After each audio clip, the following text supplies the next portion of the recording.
Are you getting sick of winning? Because I'm not. But that's what's happening for the Big 12 Conference right now. I'm Pete Mundo. HeartlandCollegeSports.com is how you find us covering the Big 12 from top to bottom. Thanks for being here for another show. We appreciate you joining us here, whether it's on YouTube, subscribe, the podcast, or, of course, Facebook Live. So the Pac-12 got more bad news this week. According to Brett McMurphy on Wednesday, the Pac-12 is losing suitors by the moment. Brett McMurphy, Action Network, reported that CBS and Turner are out when it comes to negotiations with the Pac-12 media rights package. They still do not have a suitor, and now two of the biggest suitors are saying, we're not interested, we're done, see you later. And now that means what? If the amount of people interested in you dwindles, then your demand and the value of your product goes down. If less people want your product, the value of that product decreases. That's supply and demand. That's basic economics. I'm not sure if Pac-12 Commissioner George Kliavkov understands it, but that is basic economics. And the Pac-12 is finding itself in a horrible position where basically it looks like they're going to be left with ESPN. And ESPN is going to say, we're offering you, fill in the blank amount of money, either take it or leave it. But we're not giving you big $12 at $30, $40 mil a year. We're not going to do it, per school, of course. We're not going to do it. There's no reason to do it. You've got 10 teams right now. You've lost the Los Angeles market, two of your biggest brands in USC and UCLA. We're not paying $25, $30 mil a school for Washington State against Oregon State on a Friday night. We're not doing it. Or a Saturday night. Doesn't much matter. We're not paying for that for either night.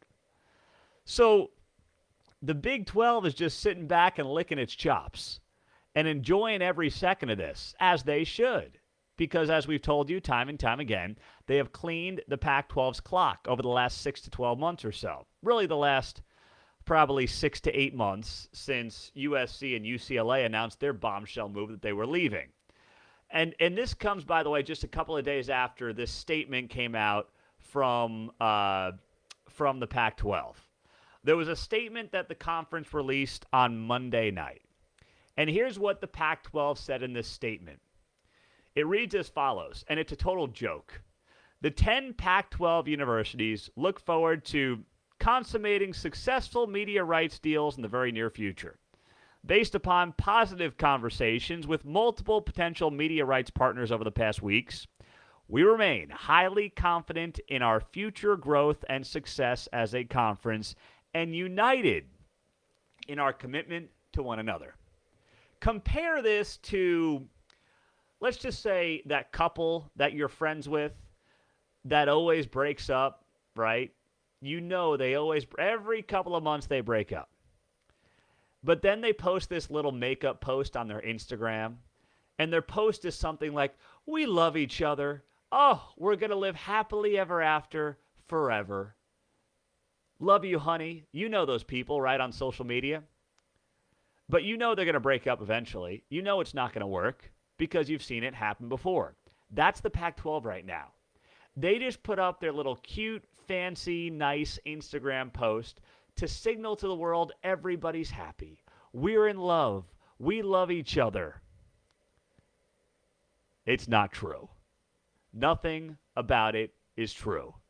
And the fact that the Pac-12 has to put out a statement professing their love for each other tells you everything you need to know about the fact that they do not love each other right now, and nor should they love each other right now. There is no need for them to be loving each other right now.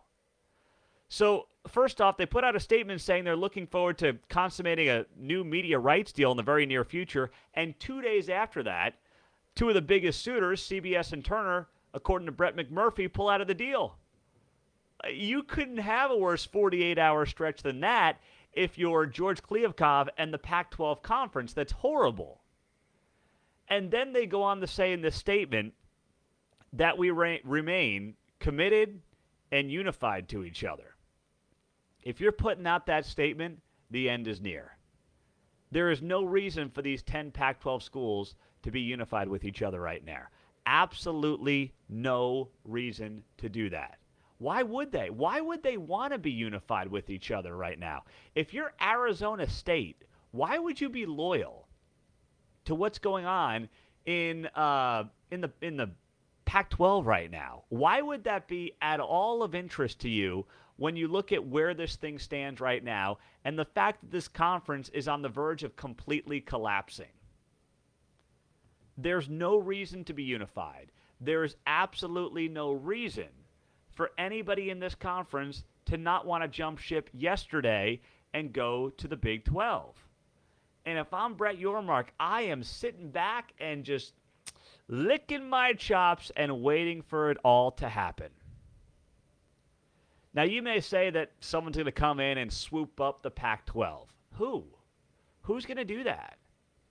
And by the way, even if somebody does come in, Amazon, if CBS and Turner are out, ESPN, Fox, Amazon, who's left? Give me another outlet. Apple TV Plus or whatever that airs those Friday night baseball games. That was a terrible product, by the way, if you're a baseball fan. That's not a place that they're going to go. And by the way, those are not good places. The Pac-12 doesn't want to be in those places. Why? Because not a lot of people watch them. If you want to continue to be out of sight, out of mind, then that's where you go.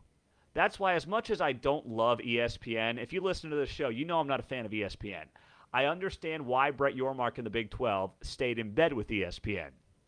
Because in the end, ESPN is still the place where your platform is going to be the largest.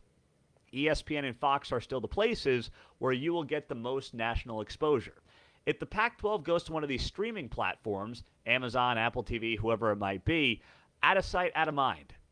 Unless you're a diehard Oregon State fan, which there's 6 of those, nobody else cares. Nobody else is going out of their way on their smart TV to find the Oregon State-Cal game. It's just not happening. So now the Big 12 is sitting here and saying, okay, we're in a great position. How does this impact us? We can get to that here coming up in a couple of minutes. But, who's left for the Pac-12? Is Spike TV still around? Anybody know about Spike TV? Is that still a thing? Spike TV still, available to air some Pac-12 games? Oh, gosh. Yeah, I'm just looking at some of the comments here, and I don't think Amazon's going to want in. They got Thursday Night Football. Right? They're not going to want to necessarily, and they had kind of a clunky start with Thursday Night Football, did Amazon. They didn't do a great job with that product last year. They should probably try to get that right before they start adding more sports to their portfolio. You want to think outside the box? Let me give you something outside the box. Outside the box, and this is going to create and take some time. It can't happen this year. But outside the box is Phil Knight. Of course, mega donor for Oregon, Nike founder, creating some type of streaming service network. That's at this point, that's as good a bet as anything. Brandon on Facebook Live, they can hit the CNN. Oh, gosh. Well, I'll just put it this way. I'm not going to go down that rabbit hole, but it will be probably better than whatever garbage product is on there right now. And I can't tell you what that is. I can't. Oh, gosh. As I look at this as well, I'm thinking to myself, what is now the Big 12 impact? How can the Big 12 be impacted by this? What does it mean for the Big 12 Conference? Well, what it means in the short term is that if Yormark wants to make a move, and now's his chance to make a move for a couple of reasons. Pac-12 is as vulnerable as it's ever been, and the Big Ten doesn't have a commissioner. The Big Ten doesn't have a commissioner yet. That means that the Big Ten cannot, the Big Ten's not going to poach anybody without a commissioner. Kevin Warren left. He's now no longer the commissioner of the Big Ten. So the thought all along has been Oregon and Washington will eventually end up in the Big Ten. I'm not convinced that that's the case because we don't know who their commissioner is going to be and what the vision's going to be for that new commissioner. So the Big 12 has got to be sitting there and saying, hey, Oregon, Washington, knocking on the door here. You guys want to make some coin, or do you want to just hope upon hope that George Kliavkov's going to save you? What do you want to do? And that's where Oregon and Washington have to look themselves in the mirror and say, what's in our best interests? Now, I understand the fear for many of you is that if the Big 12 gets Oregon and Washington, Oregon will be the new Texas. Oregon will be the team that tries to bully itself around and run the show. That's not going to happen. No offense to Oregon, but you're about to be part of a conference that's non-existent. You don't have a lot of leverage. There is one, and here's the beauty of the current Big 12 right now as well. There's an alpha male, there's an alpha dog, and it's Brett Yormark. This is all happening. This league is where it is. And I don't want to take anything away from Bob Bowlesby because I think that Bob Bowlesby reacted very well and got the 4 best teams on the board when everything fell apart in 2021. So I'm not saying that Bob Bowlesby did a bad job. I defended Bob Bowlesby more than most people did in my position. But what I will say is it is very clear right now that this is Brett Yormark's conference, and that's a good thing. One of the problems that we had with the old boys club of the Big 12 of the past is you had these guys who had too many ties to the individual universities because they were college athlete guys. They were college athletic guys. You know, that's what they were. That's who they were. Whether it was, Dan Beebe, Bowlesby, Chuck Ninus, whoever. They came up the ranks of college sports. They had their favorites. They knew how the game was played.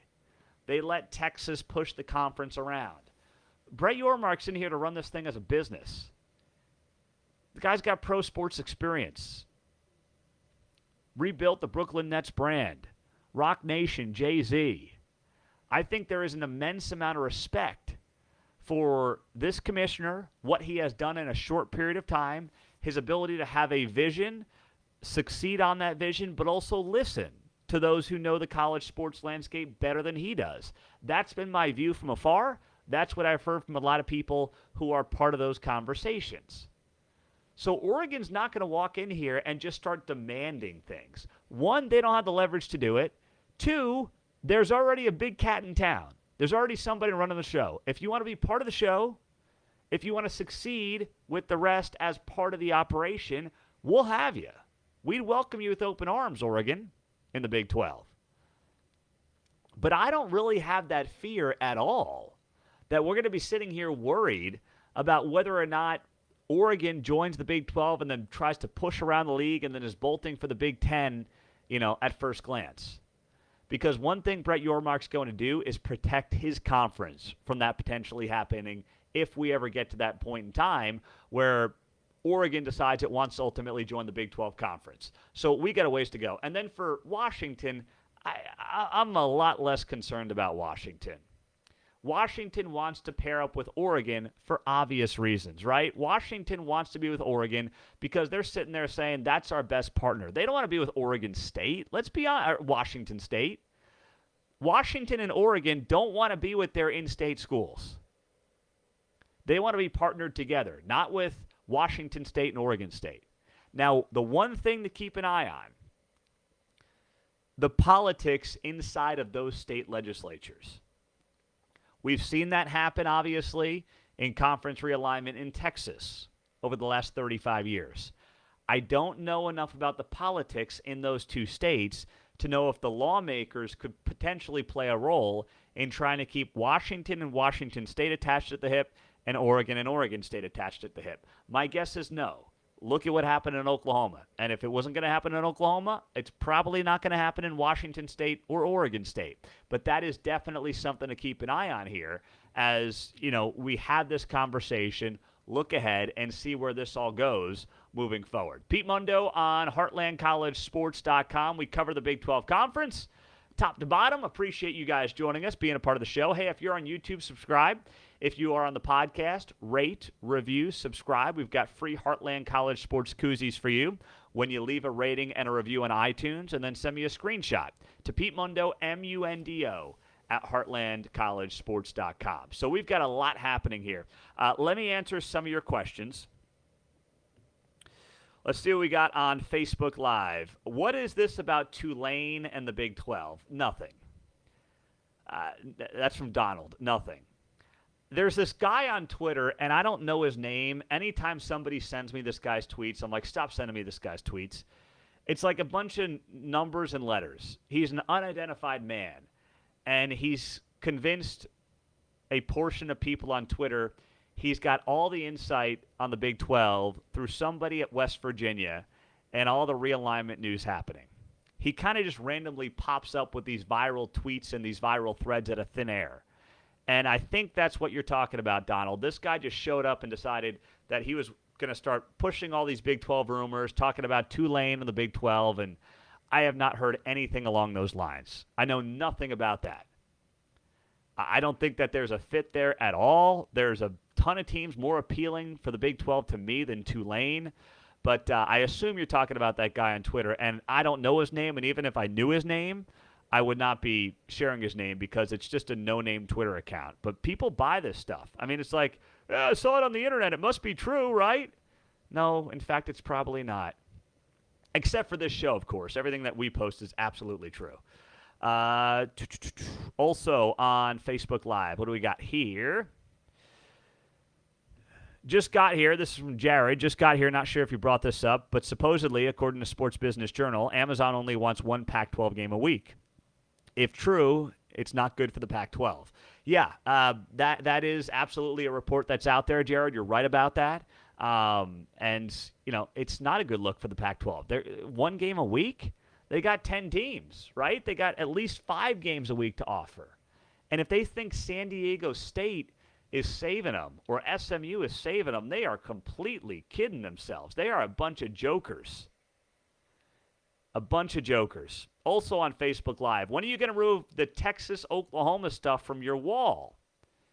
It's hard to watch your presentation with that nonsense behind you. Help us enjoy your show without that garbage. If you need help throwing it out, I can help. That is from Thandy. Listen, man, as long as OU and Texas are in this conference, they're going to stay on the wall. Now, I've got to put the other 4 schools on the wall as well. We're going to do a little reshuffling here of the backdrop in the Heartland College Sports Studios. So we will do that in the coming weeks ahead. Don't worry.